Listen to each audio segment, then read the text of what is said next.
समस्त जय जगन्नाथ। आसतु भागवत पाठ करना। भक्त कवि जनादासं कृतं श्रीमद् भागवतं नारायण नमस्कृत्यं नरं चैव नरोत्तमं देवी सरस्वती व्यासं ततो जयमुदीरयेत्। मुखं करोति वाचालं पङ्गुलङ्घयति गिरिं यत्कृपातमहं वन्दे परमानन्दमाधवम्। निर्गमकल्पतरुं फलं सुखमुखात्मतदवसंयुतं पिबत भागवतं रसमालयम् मौरः रसिका भुवि भावुकाः। अर्थात मुखं करोति वाचालं भागवत पाठ कले भागवत भगवान को कृपारू मुख मध्य कथा कहि परिबो, जड़ मध्य कथा कहि परिबो। पंगु लंघयति गिरि, पंगु मध्य गिरि चढ़ी परिबो, छोटा मध्य गिरि चढ़ी परिबो। सत्कृपातमहं वन्दे परमानंद माधव। भगवान को कृपा हेले ए संसार सब किछि संभव आ भगवान भक्ति भी मिल पाए। निर्गम कल्पतरुं फलं सुखमुखात्मतदवसंयुतं। अर्थात निगम माने वेद को बुझाଉଛି। वेद रूपी कल्प वृक्षर फल होची भागवत। कल्प वृक्षर गलितम फल अर्थात पक्व फल। सबु फलर वर्ज्य वस्तु अछि अर्थात चोपा मंजी थाए, किंतु एही भागवत रूपी फलर कौनसी जिनस नाही, इमती फोपाड़िबा पई किछि नाही, चोपा नाही कि मंजी नाही, सबुतक खाइबा जोग। भागवत अमृत। भागवत होची कल्प वृक्ष फलर अमृत। हेले भागवत रूपी फल को आमे केमती ग्रहण करबा? श्रवण पुट को दना करी भागवत रूपी फल को श्रवण पुटे पान करबा। केवल सुनिले होनी, पान करबा अर्थात महुर हो रसिका भूमि भावुका अर्थात रसिक हेबार अछि। भक्ति पूर्ण हृदय रे श्रवण करबा उचित, नहले किछि बुझी हेबो नाही, भाव थिबार अछि। चलो देबे गोटे भजन गाइबा, तापरे भागवत पाठ करिबा। सत्य किए जीव जीव वृंदावन जाई स्थान पाइब हे राधा गोविंद। एही सुदय मठारे हेब हे राधा गोविंद। दिवस मरण हेब जमदंड मते न देव हे राधा गोविंद। तुम्भ पाद पद्मे मन थिब हे राधा गोविंद। बासी मरा मुना हेबी तुम नाम खुदे जपुन थिबी हे राधा गोविंद। भव सागरु तरिबी हे राधा गोविंद। बंधु बांधव मोहरी चतुपासे आसी थिबे टिखेरी हे राधा गोविंद। एही सुदया थिब टिकरी हे राधा गोविंद। हरे कृष्ण हरे राम सेहि नाम धरी जीव जीवन हे राधा गोविंद। एतिकी मो निवेदन हे राधा गोविंद। एतिकी मागुणी मोर दया करिथिबे श्रीरंगाधर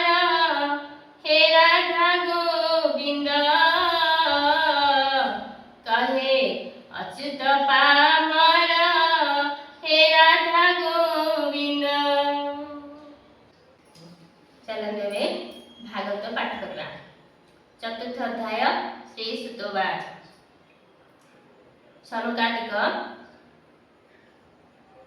ମୁନିମାନେ ନୈମିଷାରଣ୍ୟରେ ସୁତ ମୁନିଙ୍କୁ ପଚାରିଛନ୍ତି, ଏମତେ ସୁଖ ବାକ୍ୟ ଶୁଣି ଆତ୍ମାର ତତ୍ତ୍ୱ ମନେ ଗୁଣି କୁଷ୍ଟ ବିଷୟ ଦୃଢ଼ ମନ କଟିଲା ଉତ୍ତର ନନ୍ଦନ ଆତ୍ମା କଳତ୍ର ସୁତ ଗୃହେ ପଶୁ ବଣ ବନ୍ଧୁ ସ୍ନେହେ। ଅଧ୍ୟାୟରେ ପରୀକ୍ଷିତ ମହାରାଜ ଭଗବାନଙ୍କର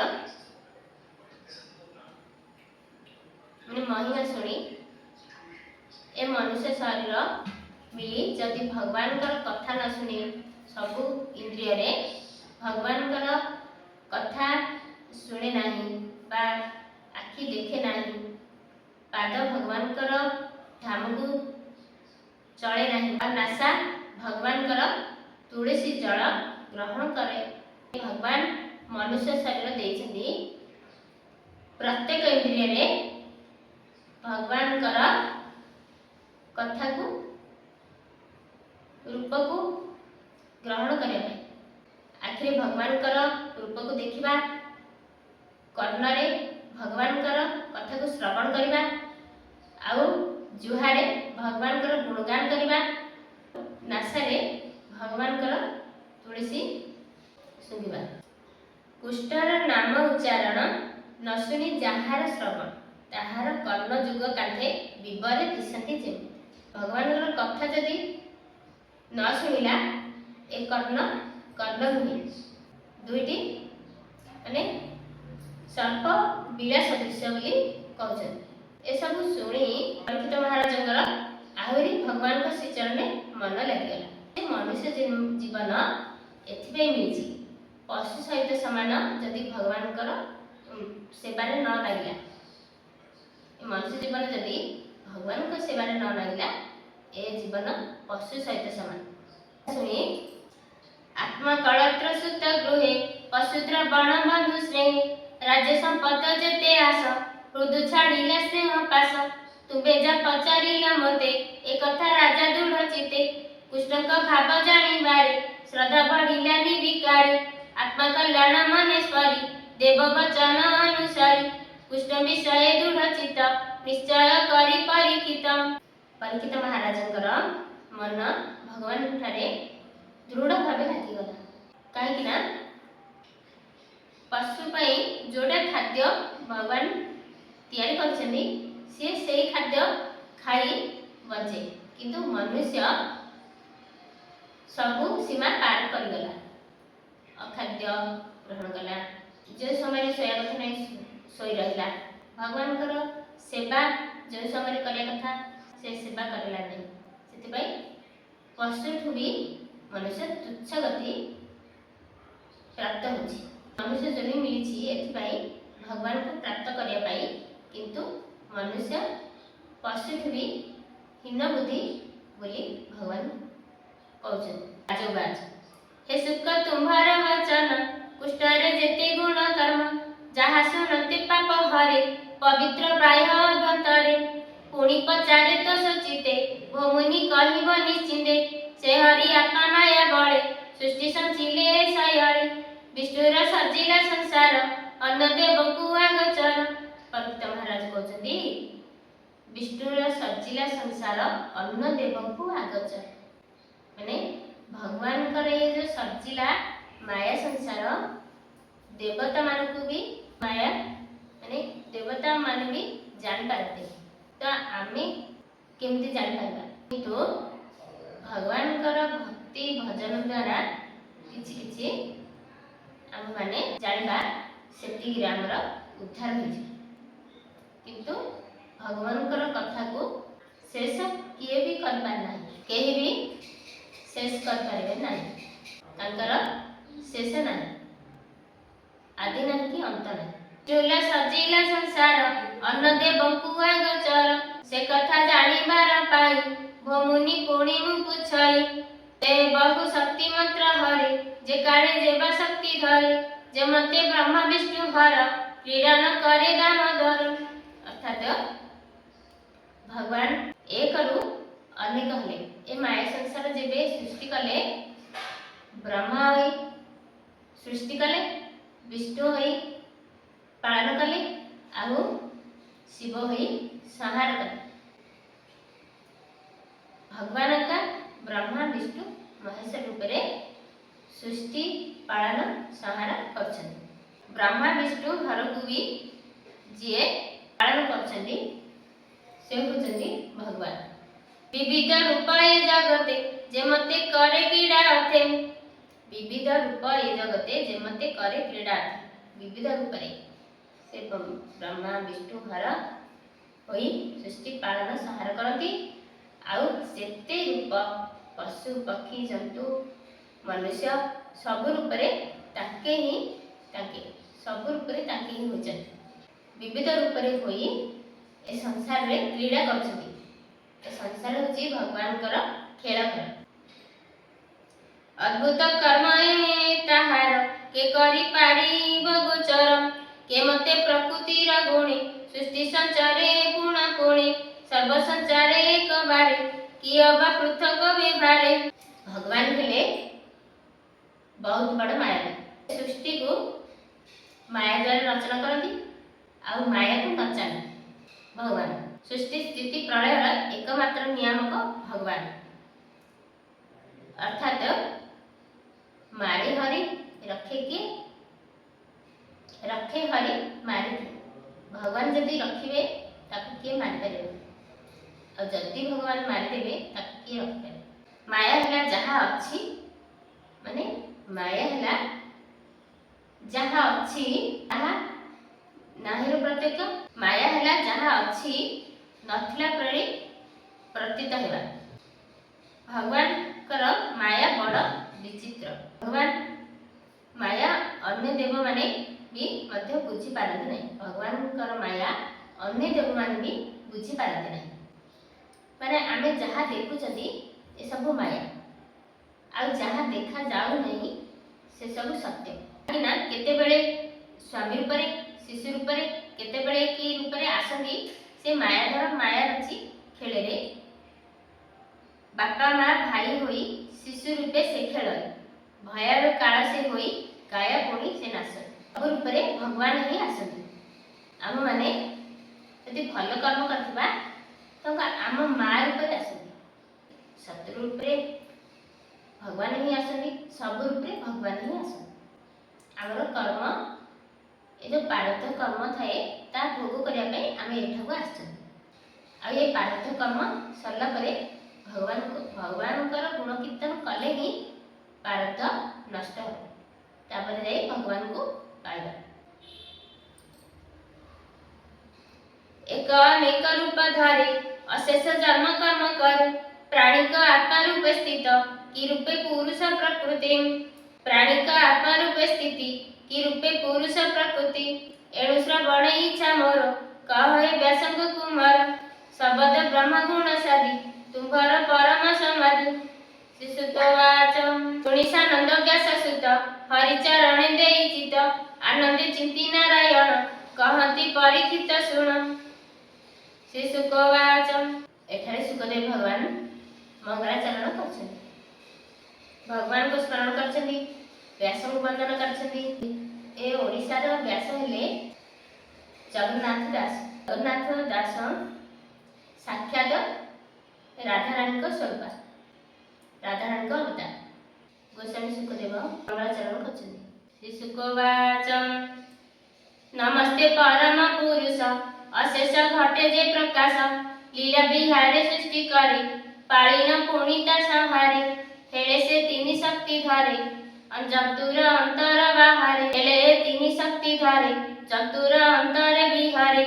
नमस्ते जगत जीवन साधुक भुंजिन दहन अखिल जंतु रूप तोर संभव संभव व्यवहार परम हंसक आश्रमे जे अवस्थिति प्राणी माने नमस्तिक गुण बर तु जोगी जने आगचर समय प्रकाश सर्वपुरे जतुक बाह्य अभ्यंतरे नमस्ते परम कारण जे नित्य शुद्ध वरसण जन्म श्रवण कीर्तन जा रूप देखिन नयन नमिले जाहार चरणे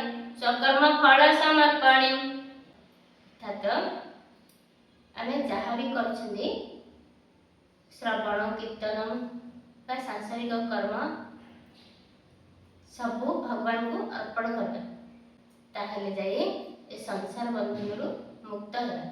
ନ ମିଲେ ଯାହାର ଚରଣେ ସ୍ୱକର୍ମ ଫଳ ସମର୍ପଣେ, ଜନ୍ତୁଙ୍କ କଳଙ୍କ ନାଶଇ ଶ୍ରବଣ ମଙ୍ଗଳ ବୋଲାଇ, ପଣ୍ଡିତ ଜନ ଜାଣ ପଦେ ସେବା ସମ୍ପାଦୀୟ ପ୍ରମାଦେ, ଆତ୍ମାର କର୍ମଶ ନାଶନ୍ତି ଜନ୍ମ ମରଣେ ନ ଡରନ୍ତି। ଭଗବାନଙ୍କର କଥା ଶ୍ରବଣ କଲେ ଆମ ଦେହରେ ଯେତେ ପାପ ଥିବ ସବୁ ଧ୍ୱଂସ ହେଇଯାଏ, ତାପରେ ଭଗବାନଙ୍କର ଭକ୍ତି ମିଳେ। ସେଥିପାଇଁ ପ୍ରତ୍ୟେକ ଦିନ ଭଗବାନଙ୍କର କଥା ଶ୍ରବଣ କରିବା ଉଚିତ। ଆତ୍ମାର ଶ୍ରମ କରି ଶାନ୍ତି ଅନ୍ତେଲ ଭଇ ବ୍ରହ୍ମଗତି, ଯେ ପ୍ରାଣୀ ତପଦାନ କରେ ଯଶ ସମ୍ପାଦି ଏ ସଂସାରେ, ଏଣୁ ଅଜିତ ଯେତେ ଫଳ ତୋତେ ନ ସମପି ନିଷ୍ଫଳ, ସୁଭଦ୍ର ସବା ନାମ ଯାର ତାହାଙ୍କୁ ମୋର ନମସ୍କାର। କିରତ ଗଣ ଆଦି ଯେତେ ପୁଲିଙ୍ଗ ଚଣ୍ଡାଳ ସମତେ, ଗଭୀର କଙ୍କ ଯେ ଯବନ ଏ ଆଦି ଯେତେ ଅନ୍ତ୍ୟାନ, ଦୁଷ୍କର କର୍ମ ଯେ କରନ୍ତି ଯାପାଦେ ଆଶ୍ରିତେ ତରନ୍ତି। ଏଠାରେ ଦୁଷ୍କର କର୍ମ ଯେ କରନ୍ତି ଯାପାଦ ଆଶ୍ରିତେ ତରନ୍ତି, ଅର୍ଥାତ ଯେତେ କୁକର୍ମ କରିଥାଉ ନା କାହିଁକି ଅଜ୍ଞାନରେ, କିନ୍ତୁ ଯେତେବେଳେ ଜାଣିବ ଭଗବାନ ପାପୀକୁ ମଧ୍ୟ ଆଶ୍ରୟ ଦିଅନ୍ତି, ତାପରେ ଭଗବାନଙ୍କର ଶରଣପନ୍ନ ହୋଇଯିବା ଉଚିତ। ଆମେ ଯାଇ ଭଗବାନଙ୍କର ଶରଣ ନେଇଗଲେ ତାପରେ ଭଗବାନ ଆମକୁ କ୍ଷମା କରିଦେଇ ତାଙ୍କର ଭକ୍ତି ଦିଅନ୍ତି ଆଉ ଏ ସଂସାର ସାଗରରୁ ଉଦ୍ଧାର କରିଦିଅନ୍ତି। ଯେ ହରି ଜଗତ ଜୀବନ ଆତ୍ମଜ୍ଞାନୀର ଆତ୍ମଧନ, ଏ ତିନି ବେଦ ଯାର ଦେହେ ଧର୍ମମୟ ଯେ ତପ ଦେହେ, ନିର୍ମଳ ଚିତ୍ତେ ଯୋଗୀ ଜନେ ବ୍ରହ୍ମା ଶଙ୍କର ଅନୁମାନି, ନାନା ପ୍ରକାରେ ଧ୍ୟାନ ଚିନ୍ତି ଯା ରୂପ କେହି ନ ଦେଖନ୍ତି, ସେ ଲକ୍ଷ୍ମୀପତି ଯଜ୍ଞପତି ଯାଦବ ବଂଶେ ପତି ଗତି, ଯାହାର ଅନ୍ତ ମତେ ସ୍ଥିତି ଯାଦବ ଗଣ ଯାହା ଚିନ୍ତି, ଯାର ଚରଣ ଧ୍ୟାନ ବଳେ ନିଶ୍ଚଳ ସୁନିଶ୍ଚଳ ଜଳେ। ତ ଭଗବାନ ସମସ୍ତଙ୍କୁ ଉଦ୍ଧାର କରନ୍ତି। ଗୋସ୍ୱାମୀ ଶୁକଦେବ କହିଛନ୍ତି, ମଙ୍ଗଳାଚରଣ କରିଛନ୍ତି, ଭଗବାନଙ୍କୁ ମଙ୍ଗଳାଚରଣ କରିଛନ୍ତି, ବ୍ୟାସଙ୍କୁ କରିଛନ୍ତି, ପରେ ବ୍ୟାସଦେବଙ୍କୁ ବି ବନ୍ଦନା କରିଛନ୍ତି। ବ୍ୟାସାୟ ବିଷ୍ଣୁ ରୂପାୟ ବ୍ୟାସ ରୂପାୟ ବିଷ୍ଣୁବେ, ନମଃ ବୈ ବ୍ରହ୍ମ ବିଦये ବାସିଷ୍ଠାୟ ନମଃ ନମଃ। ଚତୁର୍ବଦନ ବ୍ରହ୍ମା ଦିବାହୁ ପରହରି, ଅଭାଗ ଲୋଚନ ଶମ୍ଭୁର୍ ଭଗବାନ ପାଦରାୟଣ। ଅର୍ଥାତ ଓଡ଼ିଶାର ବ୍ୟାସ ହେଲେ ଜଗନ୍ନାଥ ଦାସ, ତାଙ୍କୁ ବନ୍ଦନା କର। କଥା ରୂପୀ ଅମୃତ ସମସ୍ତେ ଗାଇ ଗାଇ ଥକି ପଡ଼ିଛନ୍ତି, କିଏ ବି ଶେଷ କରିପାରୁନି। ଗୋସ୍ୱାମୀ ତୁଳସୀଦାସ ପାଞ୍ଚତ ମାନସରେ କହିଛନ୍ତି, ସାରଦ ଶେଷ ମହେଶ ବିଧି ଆଗମ ନିଗମ ପୁରାଣ, ନେତି ନେତି କହି ଯା ସୁଗୁଣ କରଇ ନିରନ୍ତର ଗାନ।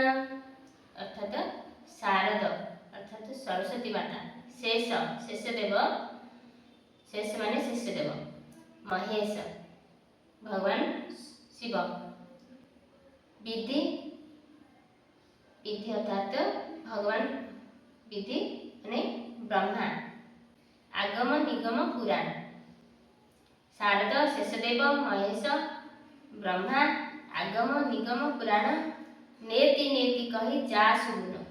ଅର୍ଥାତ ନେତି ନେତି ମାନେ ଯାହାର ଇତି ନାହିଁ, ଏତିକି ଏତିକି କହି ଥକି ଯାଇଛନ୍ତି, ରହି ଯାଇଛନ୍ତି। ଭଗବାନ ଯାହାକୁ ଯେତିକି ବର୍ଣ୍ଣନା, ଯାହା ହୃଦୟରେ ରହି ଭଗବାନଙ୍କର କଥାକୁ କେହି କହିପାରନ୍ତି, ଭଗବାନ ହିଁ କହିବେ। ଯାହାକୁ ଯେତିକି ଦୟା କରନ୍ତି ସେ ସେତିକି ହିଁ କହେ। ଦେବତା ମାନେ ବି ନେତି ନେତି କହି ରହିଯାଇଛନ୍ତି।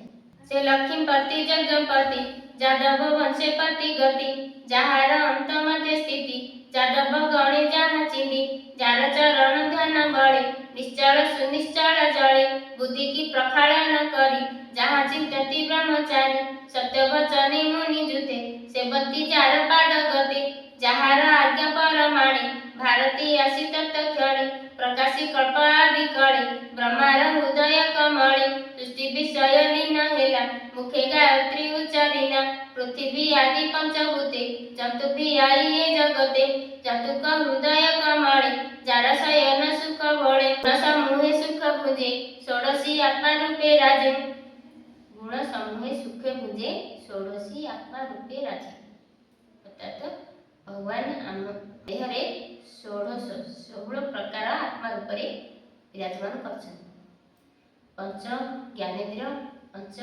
कर्मेन्द्रिय आ पंच मन 16 आत्मा रूपे विराजमान कर से हरि वसु मोर हृदे वाक्य बरि पदे पदे जा पाद पद्म ज्ञान रसे मुनिए पूजन हरसे से हरि कथा पूर्व काले नारद ऋषि मुनि मेले ब्रह्मा को पचारिले जेते प्रसंगे कहिबि मु केते कहई दास जगन्नाथ द्वितीय स्कंदे भागवतम एबाणी शुणी सुख बळे प्राणी निस्तरे भाव जळे इति श्रीमद् भागवते महापुराणे परमहंस्य संहितायां वयासिक्यं द्वितीय स्कंदे सुख परिचित संवादे भक्ति जोग प्राधान्य वर्णने नाम चतुर्थ अध्याय